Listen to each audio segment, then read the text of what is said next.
Salut les gars, j'espère que vous allez bien. J'avais envie dans cette vidéo de parler de la solitude. Je pense que le cadre s'y prête bien. Je suis tout seul, je suis sur une grande plaine. Vous avez les montagnes derrière moi. J'avais envie aujourd'hui de parler de la solitude, mais de la vraie solitude. Pas de la solitude, un soir, t'es tout seul, t'as pas de potes, ils sont partis en soirée et t'as pas pu aller avec eux. Pour moi, c'est pas ça la vraie solitude. Avant la rétention séminale, j'ai connu 2 ans. 2 ans vraiment de solitude, j'avais 3 potes dans la vraie vie que je voyais quelques fois dans l'année et sinon le reste que des très bons amis, mais sur les réseaux sociaux. Il y en a un que j'ai déjà vu IRL, il se reconnaîtra, je parle souvent de lui, parce que c'est lui qui m'a inspiré à être en rétention séminale. Il y a eu d'autres événements aussi, mais c'est principalement lui. En fait, je me disais, quand je le voyais, je me disais, mais si lui il y arrive, pourquoi pas moi ? Qu'est-ce qu'il a de plus que moi ? On est 2 êtres humains, on a 2 bras, 2 jambes, moi aussi je peux y arriver. Bref, j'ai fait une petite aparté. En fait, pourquoi la solitude, c'est la meilleure chose qui puisse t'arriver ? C'est parce que ça va être un temps où tu vas pouvoir te reconnecter à toi-même. Tu vas pouvoir comprendre qui tu es vraiment, qu'est-ce que tu as envie de faire. Parce que de nos jours, on a tellement de notifications sur le téléphone, d'amis sur Facebook, etc. et d'amis dans la vraie vie. Je connais des gens qui ont peut-être 100 amis dans la vraie vie, mais ça peut être juste des connaissances qu'ils vont voir quand ils vont en soirée, par exemple en boîte de nuit, ou des gens qu'ils voient dehors, ou des amis du lycée s'ils sont encore au lycée, etc. Mais ils n'ont plus de vrais amis, et en fait ils ont tellement de bruit mental, tellement de gens qui parlent, tellement de notifications, de gens qui leur envoient « Salut, ça va, comment tu vas, qu'est-ce que tu fais ce soir, on sort ?» qu'ils n'ont plus le temps de réfléchir à ce qu'ils veulent faire eux, et à qui ils sont eux-mêmes vraiment. C'est pour ça que la rétention séminale, ça va t'écarter des gens qui sont clairement nocifs pour toi, et tu t'en rends pas compte maintenant. Parce que t'as plein de gens qui te poussent à te masturber, à regarder des films pornographiques, à faire des mauvaises choses, à pas faire de sport. Tu sais, les mêmes gars qui t'appellent pour jouer aux jeux vidéo à 3h du matin, mais quand t'as besoin d'un coup de main, etc., ah je peux pas, je suis pas disponible, ils te répondent plus, tu vois. Par contre, le soir, pour jouer avec toi, ils étaient là. Ça, c'est des choses que tu vas soit comprendre par toi-même, ce qui a été mon cas, malgré de nombreux conseils de gens de ma famille, etc. Soit que tu vas mettre du temps à comprendre, mais par toi-même. Parce que ça demande du temps de comprendre tout ça.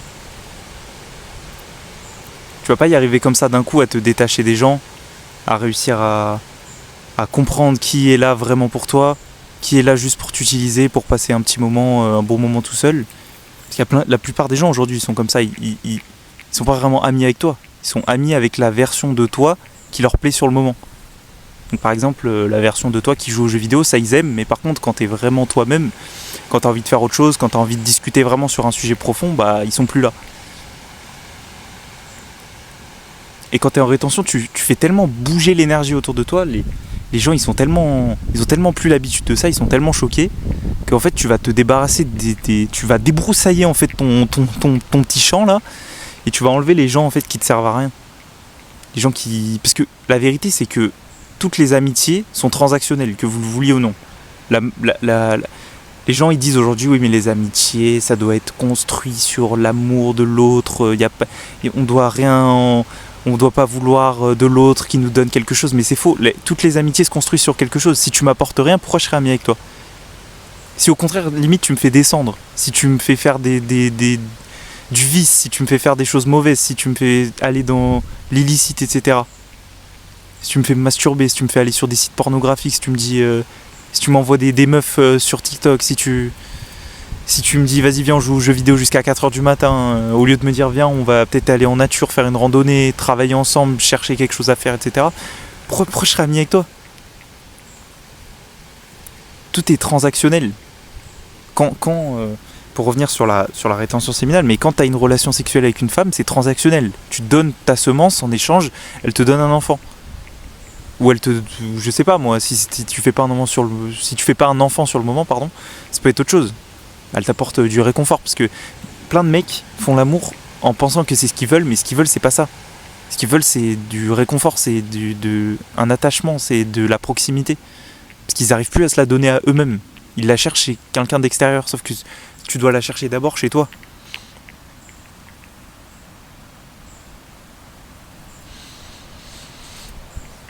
Et ouais les gars.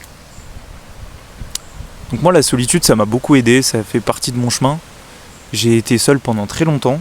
Aujourd'hui, je suis encore seul parce que en soi, comparé au commun des mortels, je vais pas en soirée une fois par semaine. Et je vois pas mes potes toute la semaine. Et moi, la plupart du temps, la semaine, j'ai un pote. C'est mon pote c'est mon collègue de taf. On rigole ensemble au taf. Ça s'arrête là. Des fois, on parle un peu en dehors. On va, je sais pas moi, on va au transport en commun ensemble, etc. On discute, mais ça s'arrête là. Parce qu'en soi, faudrait que j'apprenne. Ça prend du temps. Faut que j'apprenne à le connaître, le gars. Tu vois, tu peux pas être super ami comme ça avec quelqu'un, ça demande du temps. Moi, un de mes meilleurs amis, avant de le voir, ça m'a mis 2 ans. Et 2 ans, on s'est parlé sur les réseaux sociaux, mais quasiment tous les jours. Pas dès le début, hein, mais petit à petit, quoi. Et moi, je suis pas forcément partisan du truc de dire, les relations, faut forcément que ce soit dans la vraie vie pour que ce soit réel. C'est faux. Parce que, en soi, ton cerveau, il va pas faire la différence entre une relation dans la vraie vie et des spikes d'ocytocine que tu vas avoir à travers les réseaux sociaux, des messages Instagram, Snapchat, etc. Par contre, tu peux faire la différence en musclant ton cortex préfrontal en disant qu'est-ce qui est réel, qu'est-ce qui est vraiment une relation qui peut aboutir et qu'est-ce qui ne l'est pas. Donc par exemple, imaginons que tu parles avec quelqu'un sur les réseaux sociaux, tu te dis lui j'ai peut-être pour projet de le voir, est-ce que ça va se faire? Si ça se fait dans la vraie vie, voilà, tant mieux. Il y a une petite bête qui vient de se mettre sur mon écran, c'est pas grave, on va la laisser vivre. Mais c'est ça, quoi. Et surtout, parce que c'est le main thème de cette chaîne, c'est la rétention séminale. Dès que tu vas être en rétention, dès que tu vas être en nofap, dès que tu vas arrêter d'éjaculer, tu vas vraiment... Tu vas changer. En fait, c'est sûr, c'est évident. Si moi j'ai changé un être humain lambda, comme tout le monde, à moins que je sois... Ouais, peut-être je suis unique, je sais pas, mais... Moi j'ai vu les gens qui ont commencé la rétention, ils se sont métamorphosés. Et les messages que j'ai reçus, mais j'en ai eu par dizaines. Bon, par dizaines, j'abuse un peu, mais j'en ai eu quelques-uns, quoi. Faut pas mentir. Mais j'ai eu des mecs, quelques-uns qui m'ont dit, peut-être une petite dizaine, qui m'ont dit, mais putain, mais mec, ça m'a changé la vie, merci à toi, tu sauves des gens, machin. Je viens de découvrir ça, c'est incroyable. Et allez sur le Discord, venez sur le Discord. On parle entre nous, on discute de nos expériences vis-à-vis de ça, parce qu'on est tous, comme je le dis à chaque fois, on est tous en chemin.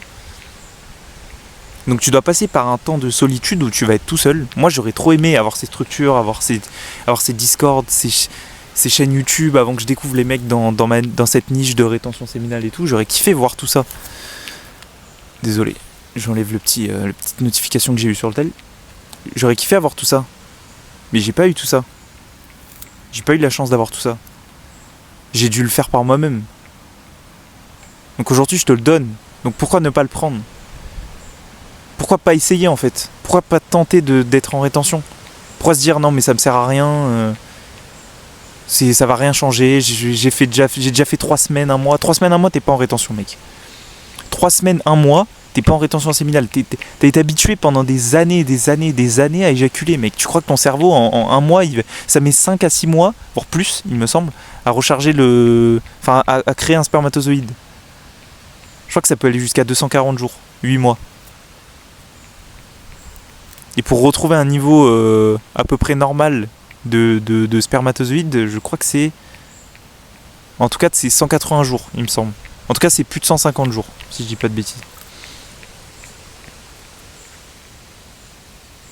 Donc pourquoi t'essayerais pas? Pourquoi Si tu vois que t'as un problème, une fois que t'éjacules, trouve la solution. La solution, c'est d'arrêter. C'est comme avec tout. Le problème, c'est qu'aujourd'hui, les gens, ils sont tellement aveuglés qui voient le problème, mais en fait, c'est une logique hyper bizarre aujourd'hui, c'est que ils voient le problème, mais au lieu de se dire que ce qu'ils font c'est pas normal et qu'ils devraient peut-être changer, faire autre chose, ils essayent de se conforter en fait dans ce qu'ils font. C'est pour ça qu'aujourd'hui tu vois toute une mouvance autour du gooning, autour de la BR, la pignouf, tous ces mots qu'on invente. Ça peut te paraître drôle, mais tous ces mots qu'on invente, c'est pour en fait enlever la gravité de cet acte et se dire non mais c'est normal, tout le monde le fait. Tout le monde éjacule, tout le monde lâche la sauce, tout le monde se pignouffe, etc.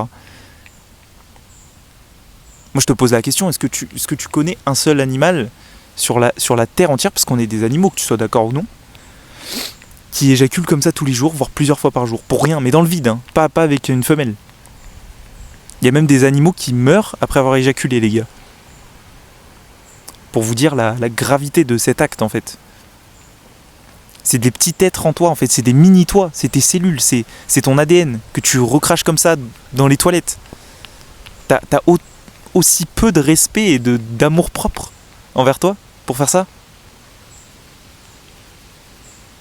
Faut que tu te poses vraiment la question, faut que tu y réfléchisses. Est-ce que t'as envie de faire ça toute ta vie? Est-ce que tu penses vraiment qu'une femme, elle va se mettre avec toi alors qu'elle sait que tu regardes des meufs à poil se faire baiser par d'autres mecs sur des sites pour adultes? Et éjaculer devant et prendre du plaisir devant, comme un cuck. Oui, je parle cru. Oui, je dis des mots... Il n'y a pas de filtre. Mais c'est la vérité, parce que tous les gens autour de toi, ils diront... non, mais il faut pas le faire, c'est pas bien, machin, machin. Ils vont utiliser des termes un petit peu... qui vont être gentils. Et moi, je te le rentre dedans direct, je te dis, mec, ce que tu fais, c'est grave. Ce que tu fais, c'est pas bien. Ce que tu fais, c'est contre nature. Après, libre à toi. Tu fais comme tu veux. Mais c'est ça qui mène à ta solitude. Il faudra pas te plaindre de ta solitude après. Parce que moi, je suis désolé, j'ai pas envie de parler avec un mec qui se goûne tous les soirs. Je vais vous raconter une anecdote. Je vais pas dire son nom parce que ça sert à rien. J'avais un ami à l'époque. Je devais être au lycée. On allait chez lui avec ma bande de potes. Et les gars, je dis ça en riant, mais y a rien de drôle. On arrivait chez lui et le mec, on le voyait en train de mater de la pornographie. Et il mettait de la pornographie devant nous. De la pornographie, les gars. Alors qu'on mangeait au McDo, quoi. Juste, enfin, on avait pris notre McDo, on mangeait chez lui et il mettait de la pornographie normale. Bon, heureusement, il se masturbait pas. Mais c'est vous dire, les mecs, comment ils sont tarés, quoi. Je suis plus ami avec lui, depuis. Je pense pas que ce soit une mauvaise personne. Peut-être qu'un jour il verra cette vidéo, c'est pas une mauvaise personne. C'est juste qu'il se rendait pas compte de ce qu'il faisait. Il se rendait pas compte de la gravité. Que nos ancêtres, ils ont jamais vu autant d'êtres humains tout nus à poil. Nos ancêtres, ils voyaient peut-être une femme, 2-3 femmes dans leur vie toutes nues. Mais c'est tout, quoi. Il n'y avait pas de magazine, il n'y avait pas tout ça. Il n'y avait pas de film pour adultes, il n'y avait pas internet. En fait, aujourd'hui, on a habitué nos cerveaux à toutes ces conneries, toute cette merde, qu'en fait, notre cerveau, il se désensibilise, et maintenant, on croit que c'est normal. Mais j'imagine, pour les générations futures, à quel point ça va être terrifiant.